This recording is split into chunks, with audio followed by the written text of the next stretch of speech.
Hi, my name is Hilary Sunderland, and I'm the Chief Investment Officer of Beacon Wealth Consultants and LightPoint Portfolios. Thank you for being a value client of ours. Today, I'm going to give you a brief update of the markets and the economy for the first half of 2023. Well, the big story for the last 18 months has been inflation. The good news is that inflation has moderated and is now about half of what it was last summer. However, it's still sitting above the Fed's target of about 2%. Because of this, we do expect one or two more interest rate hikes this year, likely starting in July. Despite the backdrop of elevated inflation and interest rates, the U.S. economy has continued to grow steadily. The reading on economic growth came in at a much faster pace in the first quarter than previously estimated. The slow but steady growth we are seeing has lowered the probability of a recession occurring this year.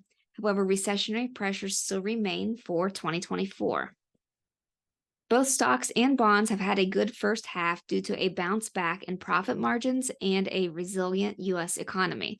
The only major asset class that fell in value was one of the best performing asset classes last year, the Bloomberg Commodity Index. Bonds once again offered positive returns to investors, but the story this year is really in the U.S. large cap space. The S&P 500 index led the way in the first half, finishing up 16.89%. While initially this may seem like a reason to celebrate, the reality is that few investors have been able to keep pace with the gains, as returns have been almost entirely driven by the market's largest stocks. And so for this presentation, I decided to dub this the Rotten Tomatoes of the stock market. If you're like me, prior to watching a movie, I usually look at the movie ratings on Rotten Tomatoes to ascertain whether it is worth my time to watch it. What I've found is that if I look just at the critics' reviews of a movie, the big loud voices of the movie industry, such as those shown here, I go into the movie with high expectations, and sometimes I come out disappointed.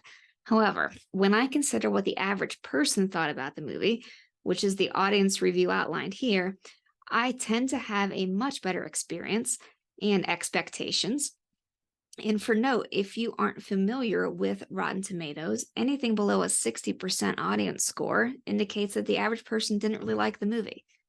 And that score causes me to question whether I should participate in watching it too. So how does this relate to investing? Well, this year, a handful of mega cap names are carrying the performance of the S&P 500 index. This is because it is a market cap weighted index, meaning that the largest companies in the index, Apple, Microsoft, Amazon, Nvidia, etc., they have the loudest voices in the index. These companies are like the movie critics that are telling you what you should expect to see. When these companies perform well, they skew the performance of the entire index higher. And why this is important to note is that according to JP Morgan, approximately 95% of the return of the S&P 500 index this year came from just the top 10 companies of the index. The other 494 stocks, and yes, my math's correct there because there are more than 500 stocks in the index, the other stocks in the index have not performed nearly that well. If you took all of the stocks in the S&P 500 index and gave them an equal weight or an equal voice, in this case, the audience review, if this were a movie review, the return for the first half was 7.03%, almost 10% below that of the index that is commonly quoted in the news. This is a very large spread that is largely due to excitement over advances in AI, which helped push a few of the biggest stocks in the index higher this year. This has resulted in relatively few investors being able to keep pace with the gains in the market. According to Morningstar, the average large cap blend mutual fund has trailed the S&P 500 index by about 3.5% year to date. Under the surface, sectors like healthcare, energy, and financials, and from a diversified portfolio perspective, small cap stocks, emerging markets, international stocks, they have lagged the performance of the S&P 500 quite a bit. So going back to that analogy of the Rotten Tomatoes movie reviews, the more the average person likes the movie, the more I'm able to trust the movie critics that they were correct, and I'm willing to go see the movie too. Similar to this, the more the average stock starts to participate in the stock market advance, the more willing investors are to believe that the market is on firm footing and put their capital to work. Now, the good news is that in the last week of the month, we saw the rally broadening out due to a string of economic reports that suggested that a recession is not imminent. As we enter earnings season shortly, we will gain more insight into how confident companies are about the second half of the year.